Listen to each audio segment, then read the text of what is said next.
Was Resident Evil's choice to kill off Albert Wesker, one of its most iconic villains, a good idea? And if not, what could they have done differently? Welcome back to the world of survival horror. Now, I did a little experiment on the channel, and I must admit, I didn't quite get the answers I was expecting. When I asked what's the first thing you think of when someone says Resident Evil, I genuinely thought it would be some form of combination of Chris, Jill, Leon, Claire, zombies and Wesker. Now, my original intention was to pick out the Wesker comments and show them here, but I had some great contributions, and you all deserve showcasing. And what's really good about Resident Evil means different things to different people. However, for me, Wesker is the greatest villain Resident Evil's ever had, and killing him off feels like a complete missed opportunity. It undermines both the series' narrative and its overall longevity. Wesker wasn't just another antagonist, he was the complex, charismatic and deeply sinister thread weaving through some of the most crucial story arcs. Ada. So it is true. True? About what? You, working with Wesker. I see you've been doing your homework. His death marked an end to the villain, who represented a larger-than-life presence. He added a level of unpredictability to Resident Evil's story. He wasn't just an evil corporation executive or a mad scientist. He was that rare character that seemed 3 steps ahead of everyone. His motivations weren't just out spreading viruses or gaining wealth. He had like a twisted version of the world where only the strongest would survive. Ouroboros will be released into the atmosphere, ensuring complete global saturation. His death took away that looming question of what's Wesker's next move. And honestly, how many other villains in the series can you name that carry that same weight? Won't you two just die already? You're making me look bad. Talk too much. You failed. You vulgar, utterly uncivilized. He's one of those few characters who made the stakes feel personal, which added emotional investment to Resident Evil, and it's struggled to replicate since. Then there's a factor of continuity. Killing Wesker leaves that massive gap in Resident Evil's universe that later villains just aren't able to fill.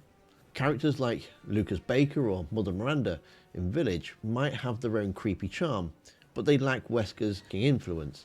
He was a character who, for those of us that knew him and his story and his history both with Chris and Jill, and that history fueled every encounter, you can't just replace that kind of dynamic with new villains and kind of expect that same depth.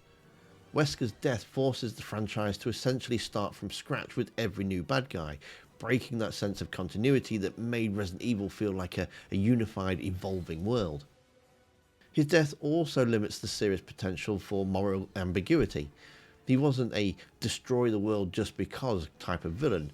His philosophy was one of twisted logic, one that could almost understand, or we could almost understand if we squinted hard enough. I was to become a god. Creating a new world with an advanced race of human beings. The right to be a god.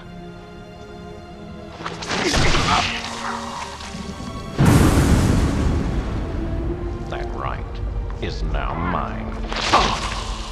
By removing a character with that kind of complexity, Resident Evil risks turning its villains into one-dimensional figures, which ultimately dulls the franchise edge. How many antagonists have we seen since Wesker that last more than one game? Resident Evil, at its core, is about survival horror, and part of that horror comes not just from the monsters and the mutations, but the minds behind them, and Wesker embodied that perfectly. In the end, killing him off feels like the franchise wrote itself into a corner, removing one of its best valuable narrative assets. He was the ultimate survivor, a villain who symbolized resistance, ambition, and ruthlessness, all qualities that made him not just a great character, but a perfect antagonist for Resident Evil's most heroic characters. Resident Evil 5 took Wesker in a completely different direction from what we'd seen before. I mean, they really did go all out with him, to the point where the character felt like he was balancing on the edge of being ironic and completely over the top. This isn't over, Chris. I mean, by Resident Evil 5, Wesker was basically a superhuman, dodging bullets like he was in the Matrix, throwing fists with Chris Redfield like he'd gone full-on supervillain. At some point, it felt like they'd stretched him from being that scheming mastermind to the borderline comic book supervillain. Yet even with all the ridiculous upgrades, Wesker still kind of worked. That exaggerated strength and superhuman resilience actually fit the tone of Resident Evil's world. In a universe with grotesque monsters and bizarre bioweapons, Wesker's transformation into this nearly invincible force added to the spectacle. We expect Resident Evil to push boundaries with its enemies, and Wesker's evolution came part of that thrill. The more dangerous he became, the more satisfying it was to face him, especially since we know his backstory from his rise as a mere lab coat wearing scientist to his almost unstoppable force. But on the flip side, pushing Wesker to such extremes may have also left the developers feeling that there was nowhere else to take this character. When someone survived pretty much every biohazard that's been thrown at them and evolved to almost godlike levels, any realistic defeat becomes very hard to sell. It may be why they opted to kill him off, thinking they'd reached the peak of what Wesker could do, both narratively and visually. And they didn't just kill him off. He was like dead. I mean, there's like proper dead. Absolutely dead. No way he was coming back from the dead. And I get that every story has to have an ending, right? But still, the series has always thrived on escalating threats. So Wesker could have easily just kept evolving, kept adapting, kept that mystery alive.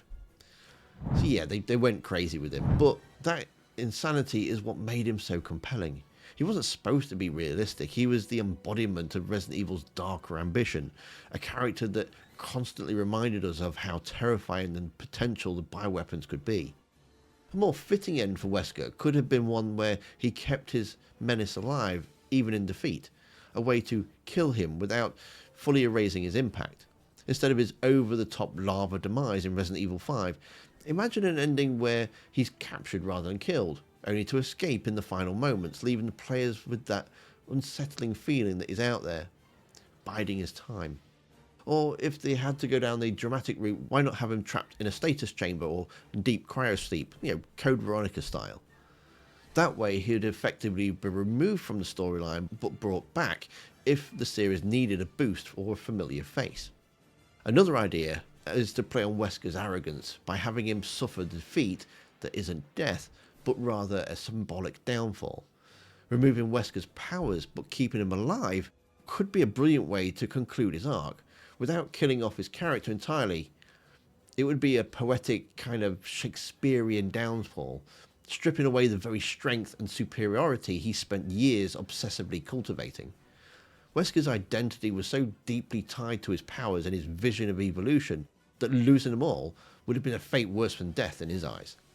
This type of ending would have allowed the series to have a defeat, while Wesker preserving his character as a more manipulative, shadowy presence in the Resident Evil world. Imagine a scenario where after a fierce battle, Wesker is depowered through a virus countermeasure or the serum, that leaving him severely weakened, perhaps even vulnerable to the same biological threats he once commanded.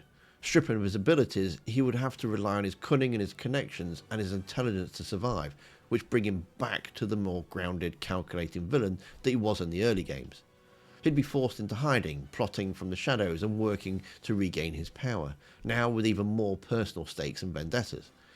All this could be a mixture with the captured plotline. Can you imagine removing Wesker's powers and then being forced to work with him after everything he's done, because only he knows how to stop a new group planning to spread chaos? In many ways, a powerless Wesker could have been even scarier.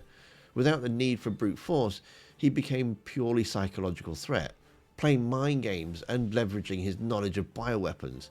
He would still represent a terrifying idea that evil never truly dies. It adapts, it hides, and it waits for the right moment to strike again. Change of plans. Of course, you're free to refuse. Think that gun's gonna be enough? Interesting. Wesker's act as a mirror to the series' protagonist. He's intelligent, relentless, and always one step ahead, qualities that make him feel like a twisted version of what Chris and Jill might have become if they'd chosen power over ethics. This parallel is similar to how the Joker acts as a dark reflection of Batman, embodying the complete opposite of Batman's moral code and exposing the limits and the flaws of his vigilantism. In both cases, the villain doesn't just pose a physical threat, they challenge the hero's motivations, the ethics and resolve in ways that other villains can't. Without Batman, crime has no punchline.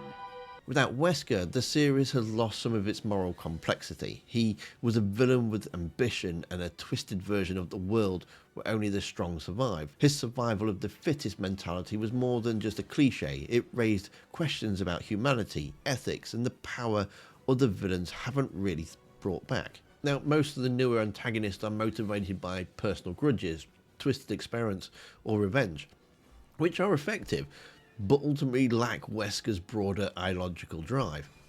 The series has lost that emotional edge by killing them off. When Chris or Jill faced Wesker, it wasn't just a battle against another monster, it was a climax of years of conflict and betrayal. It looks like Resident Evil 5 will be remade at some point. Will we see a return of the volcano, or will this be an opportunity to continue the story of the greatest villain Resident Evil has ever seen? He may have been a great villain, but he wasn't perfect. Him, amongst others, made silly mistakes, which ultimately cost him his life. But to find out what they were, well, then you'll need to watch the video that's on screen now. Thanks for watching, don't forget to hit that like button, and I'll see you survivors next time.